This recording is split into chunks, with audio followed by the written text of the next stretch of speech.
Aku dipaksa oleh ibuku untuk menikahi pria lumpuh yang kaya raya. Namun, tak disangka, hal mengejutkan terungkap saat malam pertama. Ternyata, matahari pagi menyinari ruang tamu rumah Sinta, tetapi cahaya itu tidak mampu menghangatkan hatinya. Ia duduk di sofa tua yang sudah usang, memandang kosong ke arah meja kayu tempat ibunya duduk dengan wajah tegang. Udara di ruangan itu terasa sesak, seolah-olah beban tak terlihat menekan setiap sudutnya. "Sinta, kamu harus mengerti," ujar Bu Tuti, ibu Sinta, dengan nada tegas namun bergetar.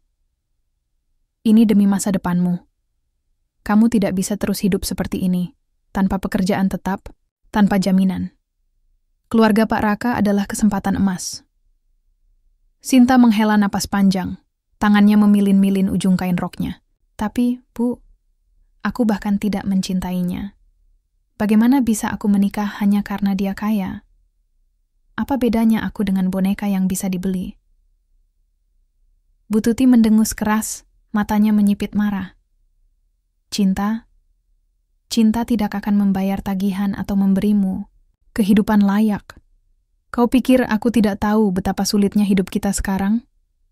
Kau harus bersyukur Pak Raka mau menerimamu, meskipun kondisinya seperti itu. Sinta merasa tubuhnya kaku. Kata-kata ibunya menusuk dalam-dalam. Tetapi ia juga tahu bahwa ibunya tidak sepenuhnya salah. Sejak ayahnya meninggal 5 tahun lalu, keluarganya bergulat dengan kesulitan finansial. Namun, apakah pernikahan ini benar-benar solusinya? Pikirannya melayang ke pertemuan pertama dengan calon suaminya, Putra. Pria itu tampan, dengan garis, rahang tegas dan mata yang dalam. Namun, ada kekosongan di tatapannya, seolah-olah ia telah menyerah pada sesuatu. Dan tentu saja, kursi roda yang selalu menemaninya membuat suasana menjadi lebih sunyi. Ketika mereka dipertemukan untuk pertama kalinya, percakapan mereka singkat dan dingin. Putra tampak tidak tertarik, dan Sinta merasa seperti sedang dijual sebagai barang dagangan. "Kamu akan menikah minggu depan," kata Bu Tuti, membuyarkan lamunan Sinta. Suaranya tegas, seolah tidak ada ruang untuk bantahan. "Semua sudah disiapkan, jangan buat malu keluarga ini." Sinta menundukkan kepala, air mata perlahan menggenang di pelupuk matanya. Ia tahu ia tidak punya pilihan. Ia tidak bisa melawan ibunya, terutama karena ibunya selalu berkata bahwa semua ini dilakukan demi kebaikan Sinta. Namun, di lubuk hatinya, ia merasa seperti burung yang dipaksa masuk ke sangkar emas, terperangkap tanpa harapan untuk bebas.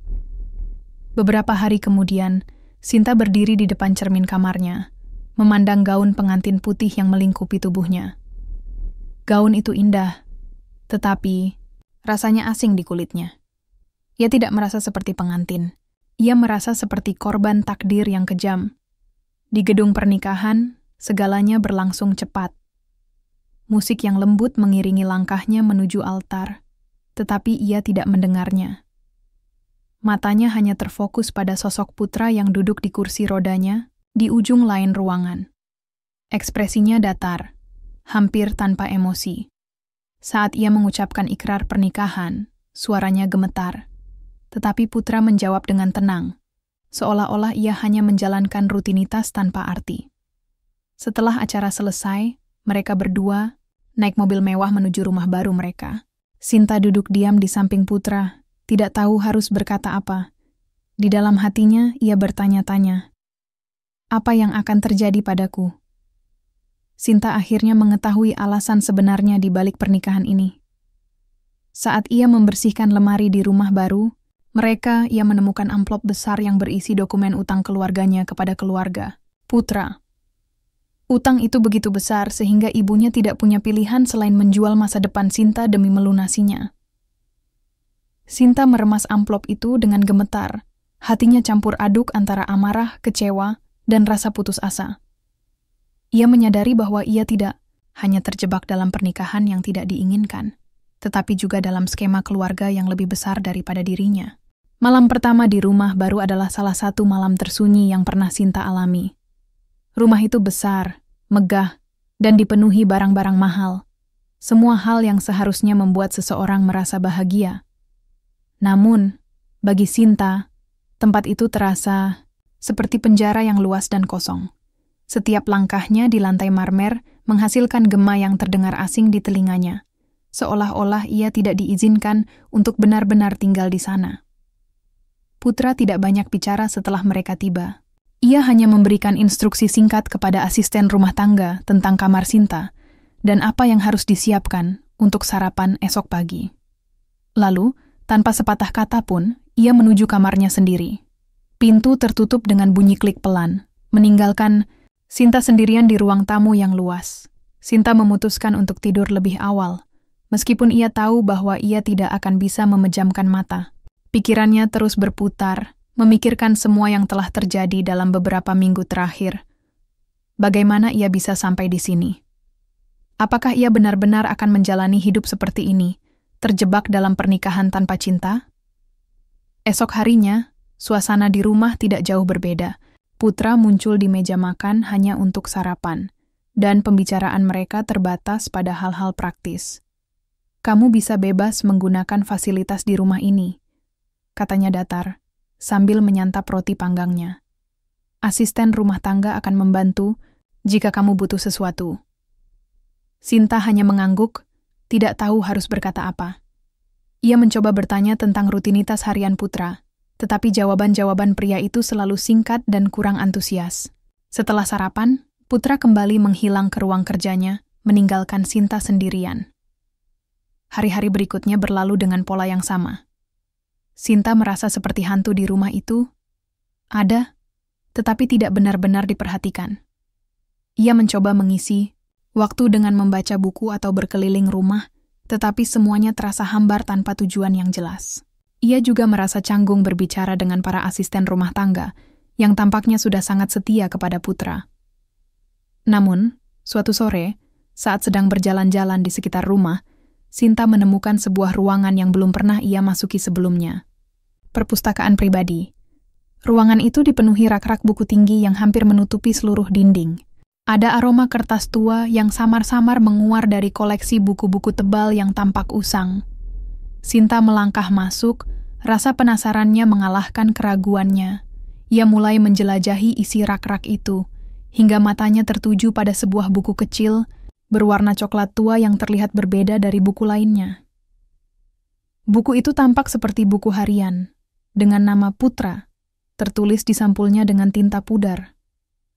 Jantung Sinta berdebar keras. Ia tahu bahwa membaca buku harian orang lain adalah pelanggaran privasi, tetapi rasa ingin tahunya terlalu kuat untuk ditahan. Dengan hati-hati, ia membuka halaman pertama dan mulai membaca. Di halaman-halaman awal, Sinta menemukan catatan Putra tentang masa mudanya, tentang bagaimana ia dulunya adalah seorang atlet yang ambisius, seorang pemuda yang penuh semangat dan keyakinan. Ia menulis tentang mimpi-mimpinya untuk menjadi juara nasional, tentang bagaimana ia merasa tak terkalahkan di lapangan. Namun, semakin jauh Sinta membaca, tulisan Putra mulai berubah.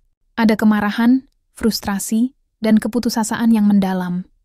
Catatan-catatan itu bercerita tentang kecelakaan mengerikan yang merenggut kemampuan berjalannya, tentang bagaimana ia merasa dunianya runtuh dalam sekejap, tentang bagaimana ia mulai membenci dirinya sendiri karena tidak lagi bisa melakukan hal-hal yang ia sukai. "Aku bukan siapa-siapa lagi," tulis Putra di salah satu entry. "Aku hanya beban bagi orang-orang di sekitarku. Aku tidak layak dicintai." Air mata Sinta mulai menggenang. Ia tidak pernah membayangkan bahwa pria yang tampak dingin dan acuh itu menyimpan begitu banyak luka di dalam hatinya. Ia mulai memahami mengapa Putra begitu tertutup, bukan karena ia sombong, tetapi karena ia merasa hancur oleh kehidupan. Saat Sinta menutup buku harian itu, ia merasa campuran antara kesedihan dan rasa bersalah. Ia menyadari bahwa ia telah salah menilai Putra. Namun, ia juga bertanya-tanya, apa yang sebenarnya terjadi pada kecelakaan itu? Mengapa Putra begitu trauma? Sinta memutuskan untuk menyimpan rahasia ini untuk dirinya sendiri, setidaknya untuk saat ini. Tetapi, entah kenapa, ia merasa ada sesuatu yang lebih besar daripada sekadar kecelakaan biasa. Ada misteri yang belum terpecahkan, dan Sinta tahu bahwa ia harus menemukan jawabannya jika ia ingin memahami suaminya lebih dalam. Hubungan Sinta dan Putra masih tegang, tetapi Sinta mulai merasakan simpati terhadap suaminya. Ia juga mulai menyadari bahwa ada rahasia gelap di balik kecelakaan yang membuat Putra lumpuh. Keingintahuannya tumbuh, dan ia bertekad untuk mencari jawaban atas misteri itu. Malam itu, Sinta tidak bisa tidur. Pikirannya dipenuhi oleh catatan-catatan pribadi Putra yang ia temukan di perpustakaan. Ia merasa seperti sedang melanggar batas privasi, tetapi pada saat yang sama, ia merasa seperti akhirnya menemukan potongan-potongan teka-teki yang selama ini hilang. Siapa sebenarnya Putra? Apa yang membuatnya menjadi pribadi yang tertutup dan dingin seperti sekarang? Sinta memutuskan untuk kembali ke perpustakaan diam-diam setelah semua orang di rumah tertidur. Ia membawa buku harian itu ke kamarnya, berharap bisa membaca lebih banyak tanpa gangguan. Lampu tidurnya menyala redup, dan dengan hati-hati ia membuka halaman berikutnya. Di halaman-halaman berikutnya, Putra menulis tentang hari-hari awal setelah kecelakaan itu. Tulisan-tulisannya semakin gelap, penuh kemarahan dan rasa bersalah. "Aku tidak pantas hidup seperti ini," tulisnya di salah satu entry. "Aku lebih baik mati daripada harus menjalani sisa hidup sebagai beban bagi keluargaku." Namun ada sesuatu yang menarik perhatian Sinta. Dalam beberapa entry terakhir, Putra mulai menyinggung tentang kecurigaan bahwa kecelakaan itu bukan kecelakaan biasa. "Ada yang aneh dengan mobil itu," tulisnya. "Remnya. Aku yakin remnya sudah dirusak sebelum aku mengendarainya. Tapi siapa yang akan melakukan hal seperti itu?" Jantung Sinta berdebar keras. "Sabotase?" pikirnya. "Mustahil. Mengapa seseorang ingin melukai Putra? Apakah ini hanya paranoia akibat trauma, atau memang ada sesuatu yang lebih besar di balik insiden itu?"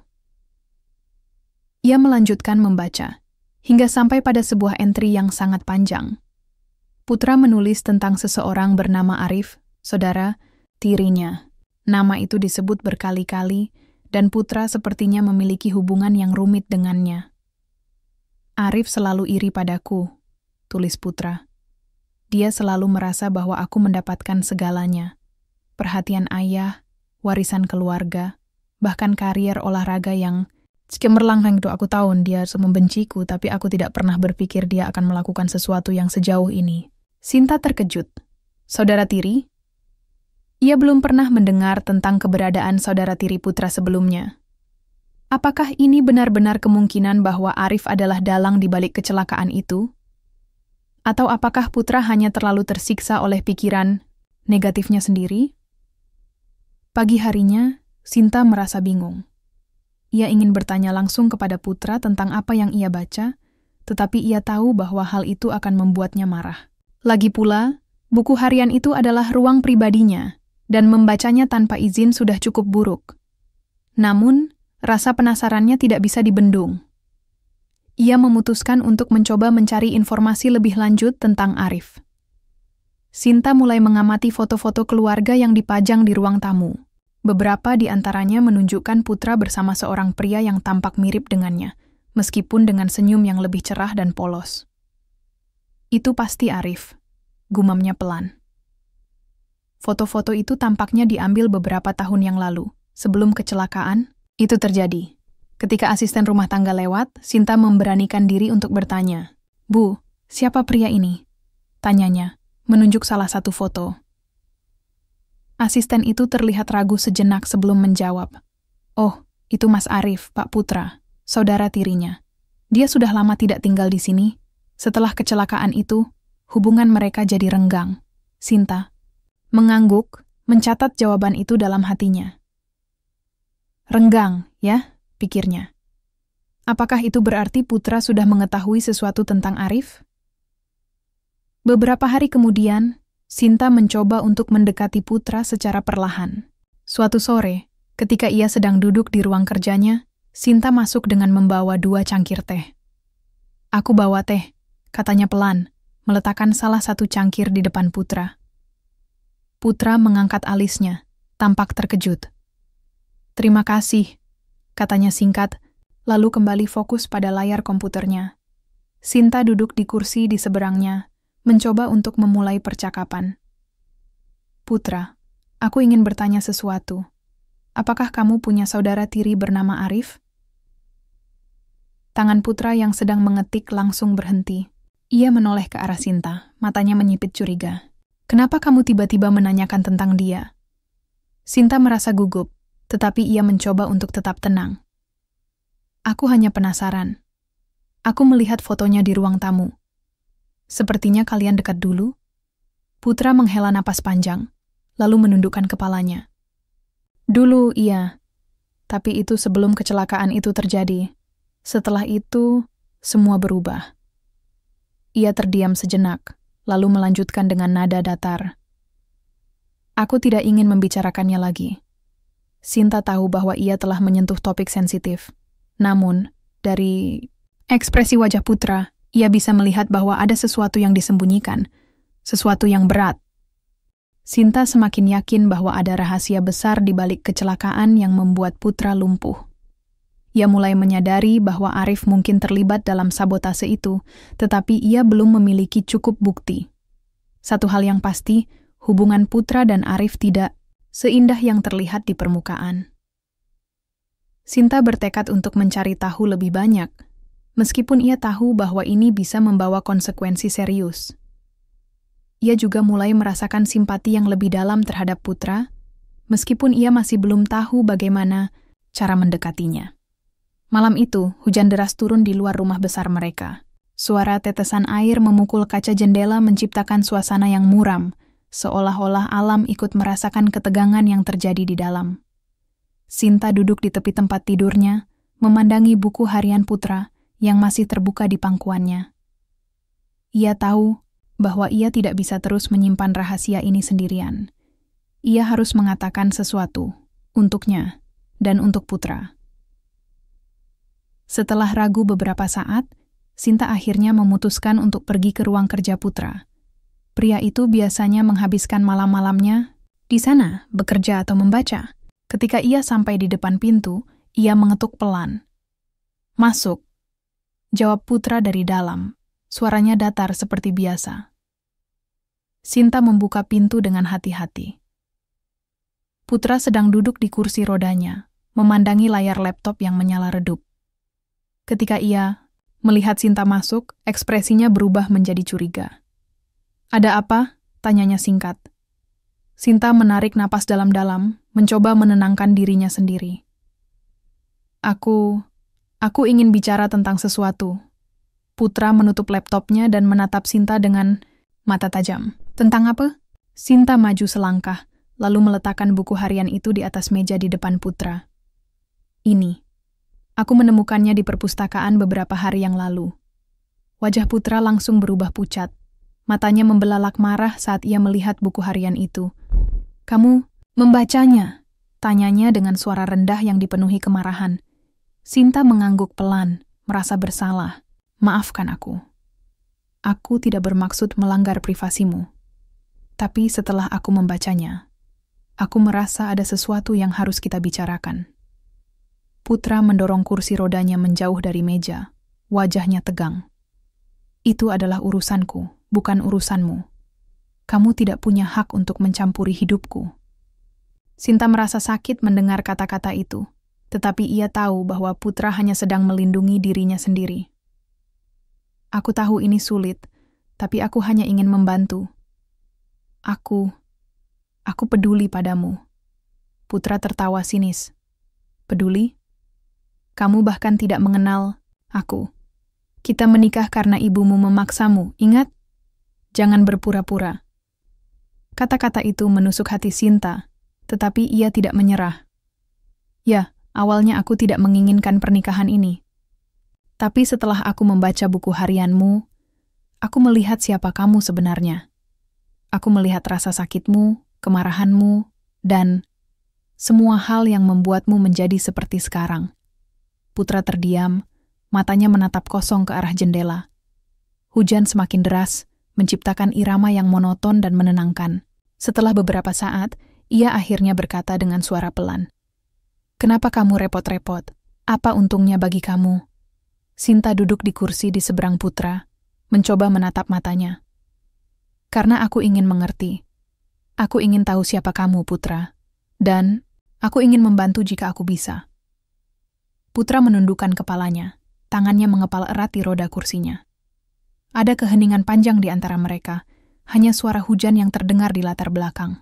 Akhirnya, ia mulai berbicara, suaranya getir dan penuh emosi. Aku dulunya orang yang berbeda, katanya pelan. Aku punya segalanya, keluarga, karir, impian. Tapi satu hari, semua itu lenyap begitu saja. Kecelakaan itu bukan hanya mengambil kakiku, itu mengambil hidupku. Sinta mendengarkan dengan hati-hati, tidak berani menyela. Putra melanjutkan, aku selalu merasa ada yang aneh dengan mobil itu. Remnya, aku yakin seseorang sudah merusaknya, tapi aku tidak punya bukti. Dan bahkan jika aku punya, aku tidak tahu apakah aku sanggup menghadapinya. Sinta merasakan jantungnya berdebar cepat. Apakah kamu curiga pada Arif? Putra mengangguk pelan. Dia saudara tiriku. Kami pernah dekat, tapi dia selalu iri padaku. Setelah kecelakaan itu, dia berubah. Dia seperti tidak peduli lagi. Bahkan ayah lebih memilih mendukungnya daripada aku. Air mata perlahan menggenang di mata Putra, tetapi ia berusaha keras untuk tidak menangis. Aku tidak tahu apa yang harus kulakukan, Sinta. Aku hanya ingin semuanya berakhir. Sinta merasa hatinya tersayat mendengar pengakuan itu. Ia tidak tahu harus berkata apa, tetapi ia tahu bahwa ia ingin membantu Putra keluar dari bayang-bayang masa lalunya. Dengan lembut, ia berkata, kita bisa menghadapinya bersama-sama. Kamu tidak harus melalui ini sendirian. Putra menatap Sinta, matanya penuh keraguan. Namun, untuk pertama kalinya, ada sedikit cahaya di tatapannya, sebuah harapan kecil yang mulai tumbuh. Meskipun konfrontasi awalnya penuh kemarahan, Sinta berhasil membuat Putra membuka diri sedikit demi sedikit. Hubungan mereka mulai mencair, meskipun masih rapuh. Putra mulai percaya bahwa Sinta benar-benar peduli padanya, dan Sinta bertekad untuk membantu Putra menghadapi trauma masa lalunya. Namun, di balik momen emosional ini, Sinta tahu bahwa mereka masih harus menghadapi banyak tantangan, terutama misteri di balik sabotase kecelakaan itu. Apakah mereka akan menemukan kebenaran? Dan bagaimana mereka akan menghadapi Arif? Beberapa hari setelah percakapan emosionalnya dengan Putra, Sinta mulai merasakan perubahan kecil dalam hubungan mereka. Putra tidak lagi seberjarak dulu, meskipun ia masih sering terlihat tenggelam dalam pikirannya sendiri. Namun, ada satu hal yang tetap mengganggu Sinta. Tekanan dari keluarganya. Ibu Sinta meneleponnya suatu sore, tepat ketika ia sedang duduk di ruang tamu bersama Putra. Suara ibunya terdengar tajam melalui telepon, penuh dengan nada mendesak. Sinta, sudah berapa lama kamu menikah? Apa kamu sudah berhasil memperbaiki Putra? Sinta mengerutkan kening, kesal mendengar kata-kata itu. Bu, aku tidak bisa memperbaiki seseorang seperti dia adalah barang rusak. Kami sedang mencoba untuk saling mengenal. Bu Tuti mendengus keras. Jangan beri alasan, Nak. Kamu harus bisa membuatnya lebih baik. Dia kan punya segalanya, uang, rumah besar, fasilitas lengkap. Kamu harus bisa membantunya agar dia lebih produktif lagi. Jangan biarkan dia hanya duduk diam di kursi rodanya. Sinta meremas gagang teleponnya, berusaha menahan amarah. Ia ingin berteriak bahwa Putra bukan proyek rehabilitasi, bahwa ia adalah manusia yang memiliki perasaan dan trauma mendalam. Namun, ia tahu bahwa ibunya tidak akan mengerti. Bu, aku sedang berusaha, katanya pelan. Tapi ini tidak semudah yang ibu bayangkan. Bu Tuti menghela napas panjang, seolah lelah dengan penjelasan, Sinta, aku hanya ingin yang terbaik untukmu, Sinta. Aku tidak mau kamu hidup seperti ini selamanya. Mengurus pria yang tidak bisa memberimu apa-apa selain uang. Setelah percakapan itu, Sinta menutup telepon dengan perasaan campur aduk. Ia merasa marah, bingung, dan sedikit bersalah. Apakah ibunya benar? Apakah ia hanya membuang-buang waktu dengan Putra? Putra, yang duduk di sampingnya, tampaknya menyadari bahwa sesuatu sedang mengganggu Sinta. "Ada masalah?" tanyanya pelan. Sinta menggeleng cepat, mencoba tersenyum. "Tidak, hanya ibuku." Putra menatapnya dengan ekspresi pahit. Dia pasti mengomel. "Tentang aku, kan?" Sinta terkejut. "Kenapa kamu berpikir begitu?" "Karena semua orang selalu menganggap aku sebagai beban," jawab Putra datar. "Aku tahu bagaimana orang-orang memandangku. Bahkan keluargaku sendiri kadang-kadang berpikir seperti itu." Sinta merasa hatinya teriris mendengar kata-kata itu. Ia tahu bahwa Putra masih sangat rapuh secara emosional, dan komentar-komentar seperti itu hanya akan memperburuk kondisinya. "Aku tidak peduli apa kata orang lain," katanya tegas. "Aku hanya peduli padamu." Putra tersenyum tipis, tetapi senyum itu tidak sampai ke matanya. "Terima kasih, tapi kadang-kadang aku juga merasa seperti beban." Beberapa hari kemudian, keluarga Sinta memutuskan untuk berkunjung ke rumah mereka. Bu Tuti datang bersama kakak laki-laki Sinta, Andi, yang selalu punya pendapat keras tentang segala hal. Mereka langsung duduk di ruang tamu, memeriksa segala sesuatu di rumah itu seolah-olah mereka adalah inspektur. "Apa ini semua yang kamu lakukan sepanjang hari?" tanya Andi kepada Putra dengan nada sinis. "Duduk di kursi roda dan membuat Sinta mengurusmu?" Putra menatapnya dingin, tidak menjawab. Sinta segera menyela, suaranya meninggi karena marah. "Kak, jangan bicara seperti itu. Ini bukan urusanmu." Andi tertawa getir. "Oh, tentu saja ini urusanku. Kamu adalah adikku, Sinta. Aku tidak mau melihatmu terjebak dalam pernikahan yang tidak bahagia hanya karena ibu kita terlalu takut pada utang." Sinta merasa dunianya runtuh. Ia tahu bahwa kakaknya hanya khawatir, tetapi cara dia mengatakannya terlalu menyakitkan. "Kakak tidak tahu apa-apa tentang kami," bentaknya. "Kakak tidak tahu apa yang kami alami." Bu Tuti mencoba menenangkan suasana, tetapi nada suaranya tetap kritis. "Anak-anak, kita harus realistis. Pernikahan ini adalah investasi bagi masa depan kita. Kalau Putra tidak bisa bangkit dari kondisinya, bagaimana nasibmu, Sinta?" Sinta merasa sesak napas. Ia tahu bahwa keluarganya hanya mencoba melindunginya, tetapi cara mereka melakukannya malah membuatnya merasa lebih terjepit. Ia melirik Putra, yang duduk diam dengan ekspresi kosong. Ia tahu bahwa kata-kata keluarganya pasti menyakitkan bagi Putra. Malam itu, setelah keluarganya pulang, Sinta mendekati Putra di kamarnya. Pria itu sedang duduk di kursi rodanya, memandangi hujan deras di luar jendela. Matanya tampak kosong, seolah-olah ia telah menyerah pada segalanya. "Putra," panggil Sinta. Pelan Putra menoleh, tetapi tidak berkata apa-apa. Sinta duduk di sampingnya, mencoba menatap matanya. "Maafkan aku atas apa yang terjadi tadi. Aku tahu mereka salah. Kamu bukan beban, Putra. Kamu adalah suamiku." Putra tersenyum tipis, tetapi ada sedikit kehangatan di matanya. "Terima kasih, Sinta. Tapi aku tahu mereka tidak sepenuhnya salah. Kadang-kadang, aku juga merasa seperti itu." Sinta menggenggam tangannya erat-erat. "Kita akan melewati ini bersama-sama. Kamu tidak sendirian."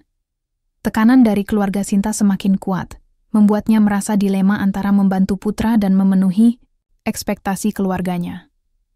Namun, Sinta bertekad untuk tetap mendukung Putra, meskipun ia tahu bahwa jalan ke depan tidak akan mudah. Di tengah semua tekanan ini, hubungan mereka mulai menunjukkan tanda-tanda keintiman yang lebih dalam. Namun, mereka masih harus menghadapi banyak tantangan, terutama misteri di balik sabotase kecelakaan itu. Minggu-minggu berikutnya di rumah besar itu mulai terasa sedikit berbeda. Ada atmosfer baru, sebuah harapan kecil yang mulai tumbuh di antara Sinta dan Putra. Namun, harapan itu tidak datang dengan mudah. Proses penyembuhan membutuhkan kerja keras, ketekunan, dan pengorbanan. Suatu pagi, Sinta duduk di samping Putra di ruang tamu. Pria itu tampak lesu seperti biasa. Tetapi kali ini Sinta memutuskan untuk mengambil langkah yang lebih berani. "Putra," katanya pelan, "aku ingin kamu mencoba sesuatu." Putra menoleh, Alisnya terangkat dengan rasa penasaran. Apa? Terapi fisik, jawab Sinta tegas. Aku sudah membaca beberapa artikel tentang orang-orang yang berhasil pulih sebagian setelah kecelakaan serius. Aku tahu prosesnya tidak mudah, tapi aku percaya kamu bisa melakukannya. Putra tertawa sinis, wajahnya dipenuhi keraguan. Sinta, aku sudah mencobanya berkali-kali setelah kecelakaan itu. Tidak ada hasil. Kakiku tidak akan berfungsi lagi. Sinta meraih tangannya, mencoba menyampaikan keyakinannya melalui sentuhan. Aku tahu itu sulit, tapi kali ini aku akan mendampingimu.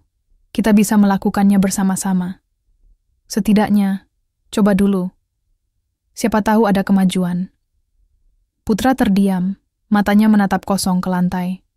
Ia tampak bimbang, tetapi ada kilatan keingintahuan di matanya.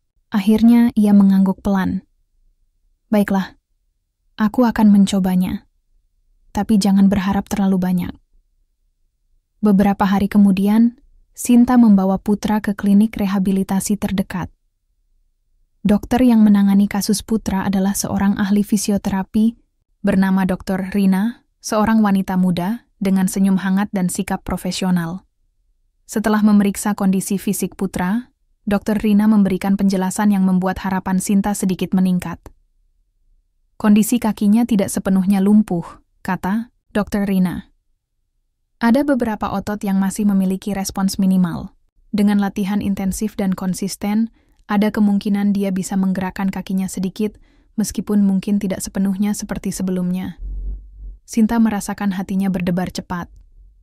Ini adalah pertama kalinya ia mendengar kabar baik tentang kondisi Putra.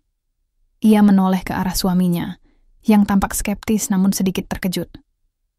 Lihat, kamu punya kesempatan, ujarnya penuh semangat. Dr. Rina tersenyum lembut. Tapi ingat, ini bukan proses instan. Butuh waktu, kesabaran, dan komitmen. Jika kamu siap, kita bisa mulai besok. Putra mengangguk pelan, wajahnya masih dipenuhi keraguan. Namun, ada sesuatu yang berbeda dalam tatapannya. Sebuah cahaya kecil yang mulai menyala. Sesi terapi pertama adalah tantangan besar bagi Putra. Ia harus berusaha menggerakkan kakinya meskipun hanya sedikit, sementara Sinta berdiri di sampingnya, memberikan semangat. Awalnya, ia frustrasi karena tubuhnya tidak merespons seperti yang diharapkan. Ini tidak ada gunanya, keluhnya, suaranya penuh keputusasaan. Tidak, kamu hampir bisa, kata Sinta, mencoba menenangkan. Coba lagi, aku tahu, kamu bisa melakukannya. Setelah beberapa jam latihan yang melelahkan, akhirnya ada kemajuan kecil. Salah satu otot di kakinya berkedut, meskipun sangat ringan. Putra terkejut, matanya melebar. Aku merasakannya, katanya pelan, suaranya dipenuhi emosi. Sinta tersenyum lebar, air mata kebahagiaan menggenang di matanya. Kamu lihat, kamu bisa melakukannya. Selama beberapa minggu ke depan, rutinitas mereka berubah. Setiap pagi, mereka pergi ke klinik untuk sesi terapi. Sinta selalu ada di samping Putra, memberikan dukungan moral dan dorongan ketika ia merasa ingin menyerah. Prosesnya lambat dan penuh rintangan, tetapi ada kemajuan yang terlihat. Otot-otot di kakinya mulai merespons lebih baik, meskipun gerakannya masih sangat terbatas. Namun, yang lebih penting dari kemajuan fisik adalah perubahan dalam hubungan mereka. Putra mulai membuka diri lebih banyak kepada Sinta. Ia mulai berbicara tentang masa lalunya, tentang mimpi-mimpinya yang belum tercapai, dan tentang rasa takutnya akan masa depan. Sinta mendengarkan dengan penuh perhatian, selalu berusaha untuk memahami dan mendukungnya. Kamu tahu, kata Putra suatu sore setelah sesi terapi. Aku tidak pernah berpikir bahwa aku bisa merasa seperti ini lagi. Bahwa aku bisa merasa berharga. Sinta tersenyum, meraih tangannya. Kamu selalu berharga, Putra. Hanya saja, kadang-kadang kita butuh seseorang untuk mengingatkan kita.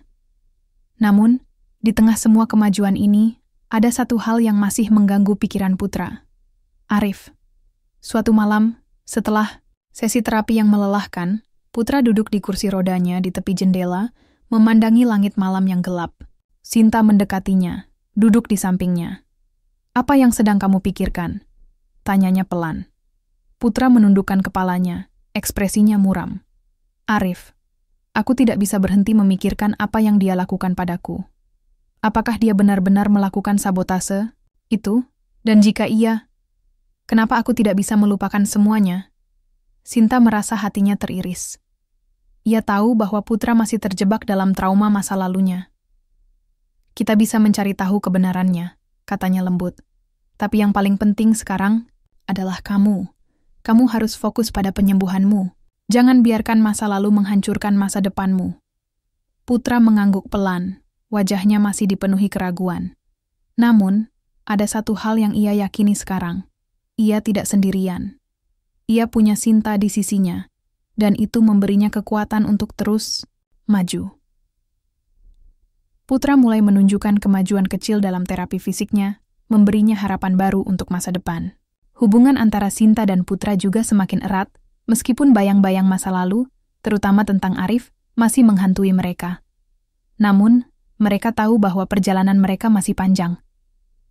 Masih ada banyak misteri yang harus diungkap dan tantangan yang harus dihadapi. Tapi satu hal yang pasti, mereka akan menghadapinya bersama-sama. Malam itu, hujan turun deras, menciptakan suasana yang muram di dalam rumah besar mereka. Sinta duduk di ruang tamu bersama Putra, memandangi buku harian yang masih terbuka di atas meja. Mereka sudah membicarakan kemungkinan sabotase berkali-kali, tetapi kali ini Sinta merasa bahwa mereka harus mengambil langkah lebih jauh. "Putra," kata Sinta pelan, "kita tidak bisa terus menebak-nebak seperti ini.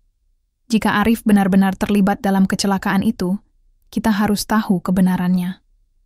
Putra menatapnya dengan ekspresi penuh keraguan. "Apa yang bisa kita lakukan? Sudah bertahun-tahun berlalu. Bahkan jika aku benar tentang rem mobil itu, aku tidak punya bukti." Sinta meraih tangannya, mencoba menenangkan. "Kita bisa mulai dengan mencari tahu lebih banyak tentang Arif. Apakah kamu tahu di mana dia sekarang?" Putra mengangguk pelan. "Dia tinggal di Jakarta. Setelah kecelakaan itu, dia pindah ke sana dan memulai bisnis sendiri. Aku jarang mendengar kabarnya setelah itu." Sinta tersenyum tipis. "Kalau begitu, kita harus mencoba menghubunginya. Mungkin dia bisa memberikan jawaban." Putra ragu-ragu, tetapi akhirnya ia mengangguk. "Baiklah, tapi aku tidak yakin apakah dia akan mau bicara." Keesokan harinya, Sinta dan Putra memutuskan untuk pergi ke Jakarta.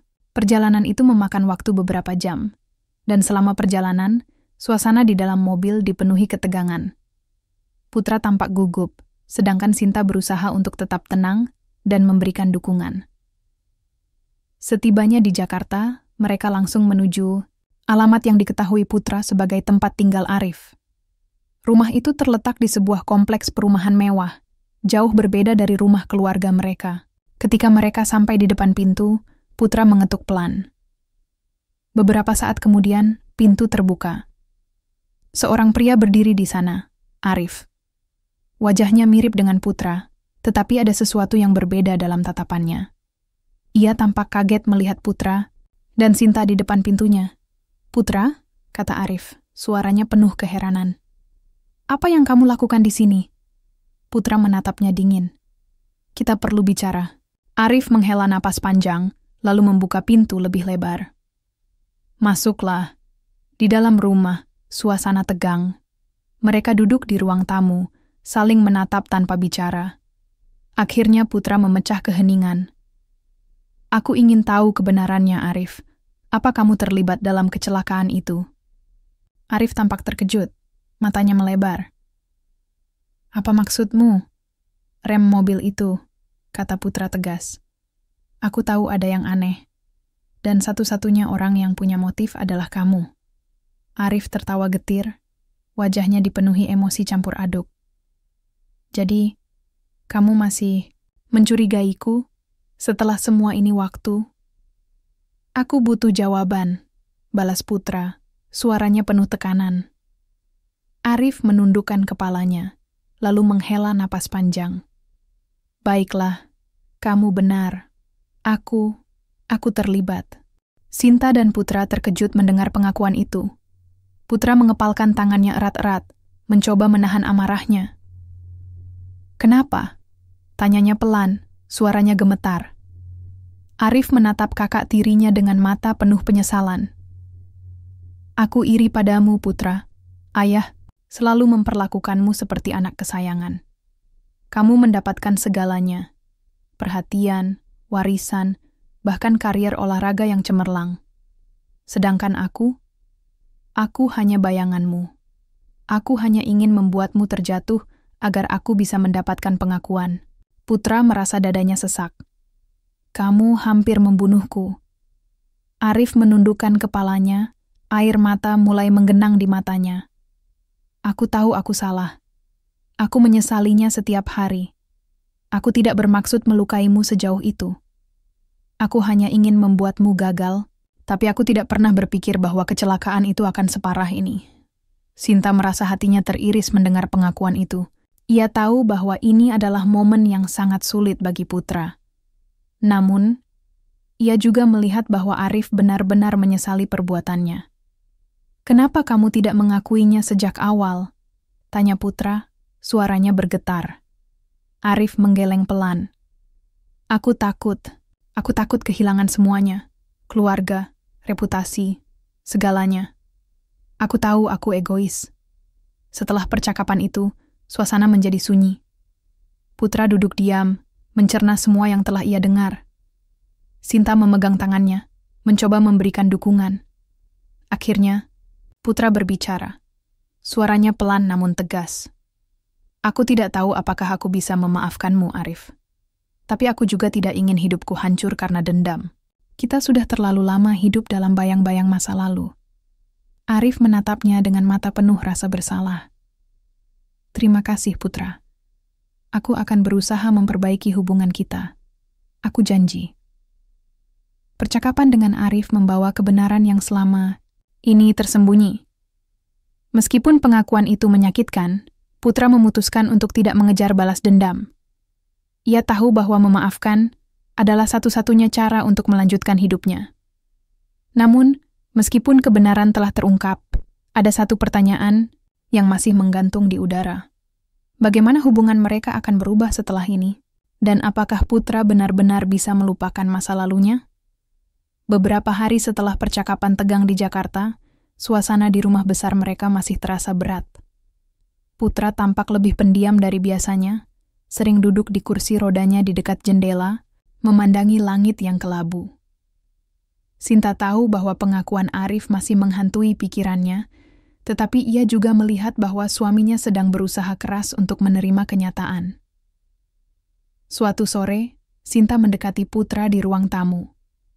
Pria itu sedang asyik membaca buku, tetapi ekspresinya kosong, seolah-olah kata-kata di halaman itu tidak benar-benar masuk ke dalam pikirannya. Putra, panggil Sinta pelan.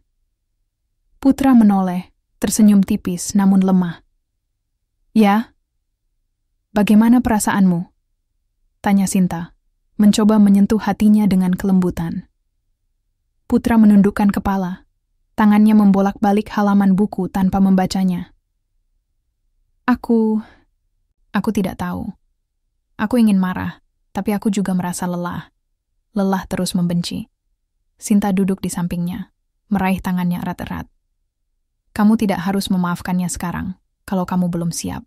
Tapi aku tahu satu hal, dendam hanya akan membuatmu semakin terjebak di masa lalu. Kamu pantas bebas dari itu. Putra menatap Sinta dengan mata penuh keraguan. Tapi bagaimana caranya? Bagaimana aku bisa melupakan apa yang dia lakukan padaku? Memaafkan bukan berarti melupakan, balas Sinta dengan nada bijak. Memaafkan adalah cara untuk melepaskan beban yang selama ini kamu bawa. Kamu tidak harus melupakan apa yang terjadi, tapi kamu bisa memilih untuk tidak membiarkan itu menghancurkan hidupmu. Beberapa hari kemudian, Putra memutuskan untuk menghubungi Arif. Ia tahu bahwa ini adalah langkah besar, tetapi ia merasa bahwa ia tidak bisa terus hidup dalam kemarahan dan kebencian. Ketika telepon tersambung, suara Arif terdengar ragu-ragu di ujung sana. "Halo?" kata Arif pelan. "Ini aku, Putra," jawab Putra. Suaranya tenang namun bergetar.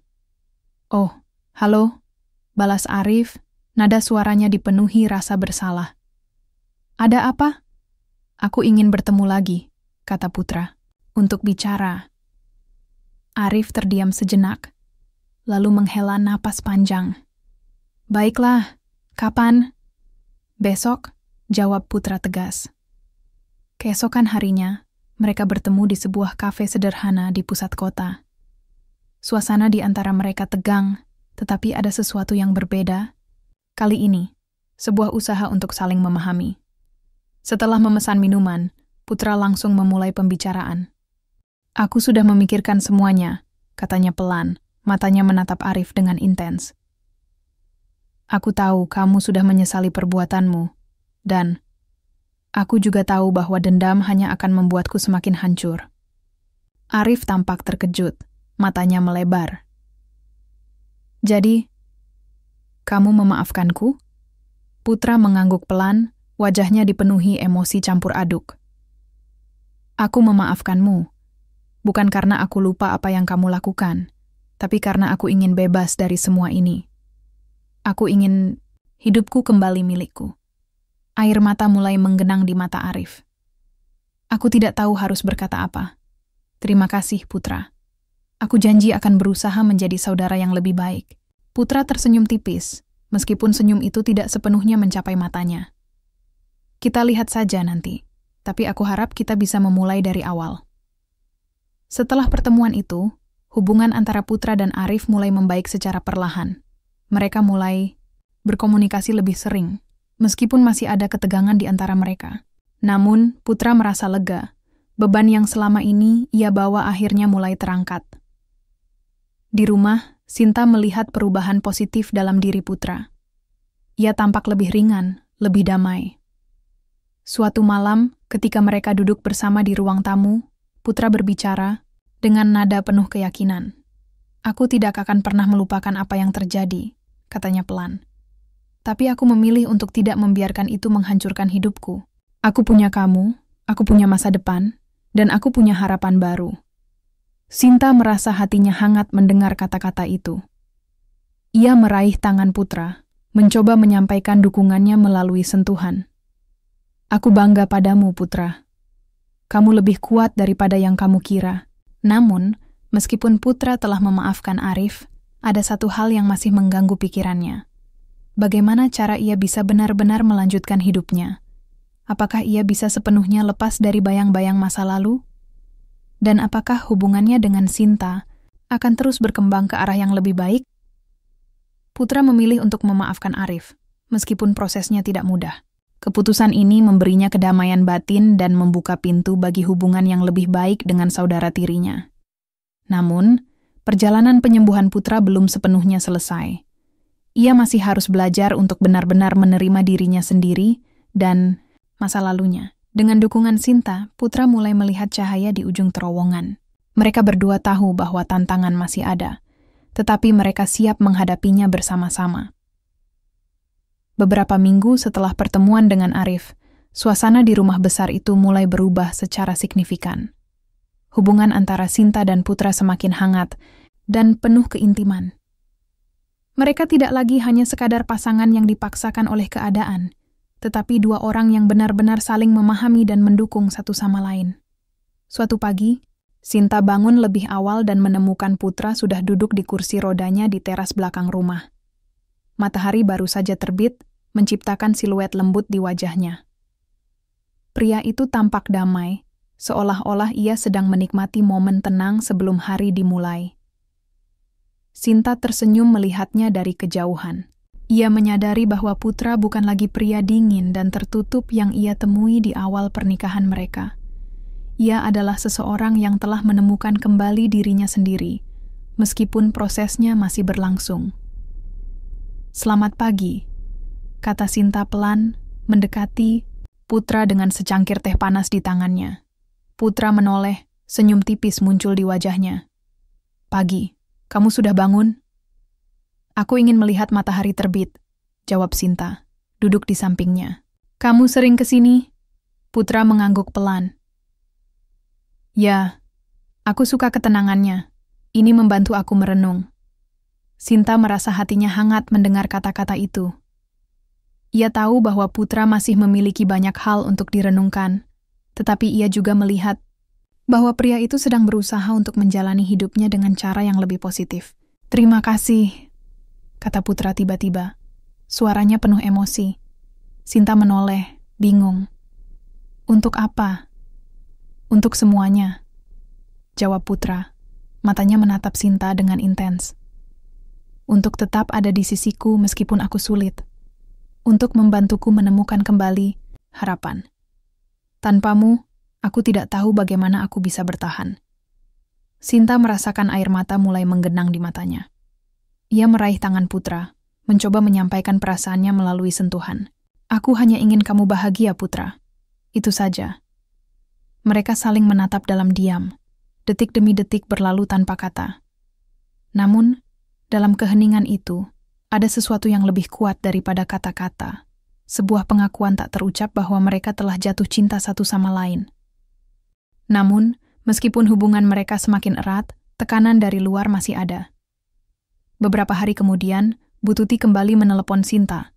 Suara ibunya terdengar tajam seperti biasa, dipenuhi nada kritis. Sinta, apa kabar Putra? Apakah dia sudah lebih produktif? Tanya Bu Tuti langsung tanpa basa-basi. Sinta menghela napas panjang, mencoba menahan amarahnya. Bu, aku sudah bilang berkali-kali. Putra bukan proyek. Dia sedang berusaha keras untuk memperbaiki dirinya, dan aku sangat bangga padanya. Bu Tuti mendengus keras. Bangga? Apa yang patut dibanggakan?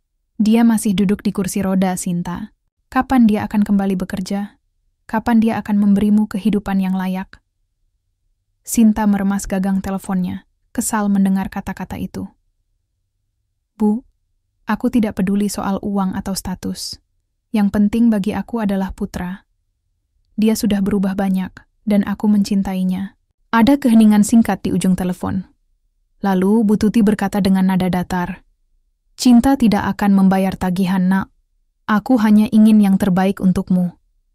Setelah percakapan itu, Sinta menutup telepon dengan perasaan campur aduk.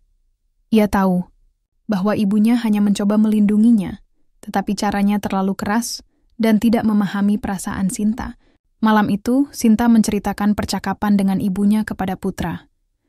Pria itu mendengarkan dengan ekspresi murung, lalu berkata pelan, Aku tahu ibumu benar tentang satu hal. Aku tidak bisa memberimu kehidupan yang sempurna. Sinta menggeleng cepat, matanya penuh keyakinan. Tidak, Putra. Kehidupan sempurna bukan tentang uang atau status. Bagiku, kebahagiaan dan cinta jauh lebih penting. Dan kamu adalah sumber kebahagiaanku. Putra tersenyum tipis, tetapi ada rasa syukur di matanya. Aku tidak tahu apa yang kulakukan sampai pantas mendapatkan seseorang sepertimu. Beberapa minggu kemudian, Sinta dan Putra memutuskan untuk mengambil langkah besar dalam kehidupan mereka.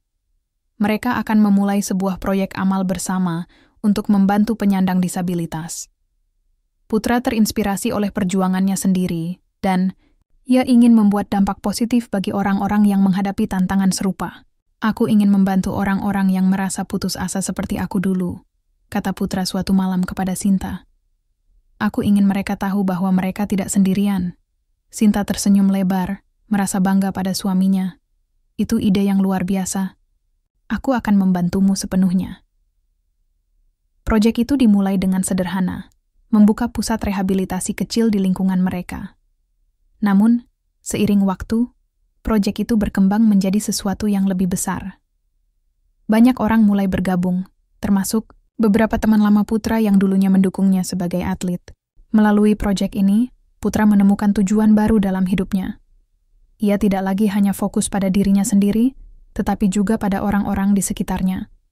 Sinta melihat bahwa suaminya telah berubah menjadi pribadi yang lebih kuat dan penuh harapan. Namun, meskipun segalanya tampak berjalan baik, ada satu hal yang masih mengganggu pikiran Sinta. Bagaimana cara mereka benar-benar melepaskan diri dari tekanan keluarga dan ekspektasi sosial? apakah mereka bisa sepenuhnya bebas untuk menjalani hidup mereka sesuai keinginan? Hubungan antara Sinta dan Putra semakin erat, dan mereka mulai saling jatuh cinta secara tulus. Dengan dukungan satu sama lain, mereka berhasil mengatasi banyak tantangan, termasuk tekanan dari keluarga Sinta. Proyek amal mereka juga menjadi langkah besar menuju kehidupan yang lebih bermakna. Namun, mereka tahu bahwa perjalanan mereka belum selesai. Masih ada banyak hal yang harus mereka hadapi, terutama bagaimana cara mereka benar-benar membebaskan diri dari bayang-bayang masa lalu dan ekspektasi orang lain. Beberapa bulan telah berlalu sejak Sinta dan Putra memulai proyek amal mereka untuk membantu penyandang disabilitas. Proyek itu tumbuh pesat, melebihi harapan awal mereka. Pusat rehabilitasi yang dulunya hanya sebuah ruangan kecil, kini telah berkembang menjadi fasilitas lengkap dengan terapis profesional, alat bantu fisioterapi modern, dan program pelatihan keterampilan untuk membantu para penyandang disabilitas mandiri secara finansial. Setiap hari, Sinta dan Putra bekerja bersama di pusat tersebut. Putra, meskipun masih menggunakan kursi roda, tampak lebih percaya diri dan energik. Ia sering berbicara dengan para anggota pusat, berbagi pengalaman pribadinya tentang perjuangan, hidup setelah kecelakaan, serta pentingnya tidak menyerah pada rasa putus asa. Sinta, di sisi lain, mengelola administrasi dan menjalin hubungan dengan donatur untuk memastikan bahwa pusat itu dapat terus beroperasi. Suatu sore, setelah sesi terapi fisik di pusat, Sinta duduk di samping Putra di halaman belakang pusat. Matahari mulai tenggelam, menciptakan cahaya oranye lembut yang menyelimuti wajah mereka. Putra tersenyum, matanya penuh syukur. "Kamu tahu," kata Putra pelan, "aku tidak pernah membayangkan bahwa aku bisa merasa seperti ini lagi. Bahagia, damai, dan punya tujuan." Sinta meraih tangannya, senyumnya hangat. "Aku bangga padamu, Putra. Kamu sudah berubah banyak. Kamu bukan hanya suamiku, tapi juga inspirasi bagi banyak orang." Putra menundukkan kepala, sedikit malu mendengar pujian itu. "Aku tidak akan sampai di sini tanpa kamu, Sinta. Kamu adalah alasan aku bisa bangkit lagi." Mereka saling menatap dalam diam, detik demi detik berlalu tanpa kata.